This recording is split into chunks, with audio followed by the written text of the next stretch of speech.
গ্রেফতার মোফাক্কারুল ইসলামের গ্রেফতারি নিয়ে কি প্রতিক্রিয়া দিলেন সুকান্ত মজুমদার, শুনুন।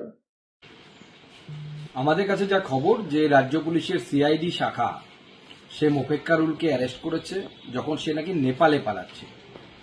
এ মূল উস্কানিদাতা। সেদিন এ গাড়ির বয়নটের উপরে দাঁড়িয়ে ভাষণ দিয়েছিল এবং প্রচুর মানুষকে উস্কেছিল এই জুডিশিয়াল ম্যাজিস্ট্রেটদেরকে আটকে রাখার জন্য।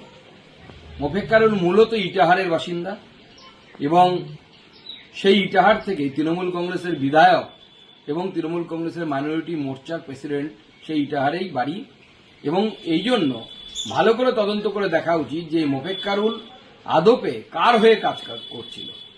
তৃণমূলের যে সংখ্যালঘু মোর্চার প্রেসিডেন্ট যার বাড়ি ইটাহারে, মোফাক্কারুলের বাড়িও হচ্ছে ইটাহারে।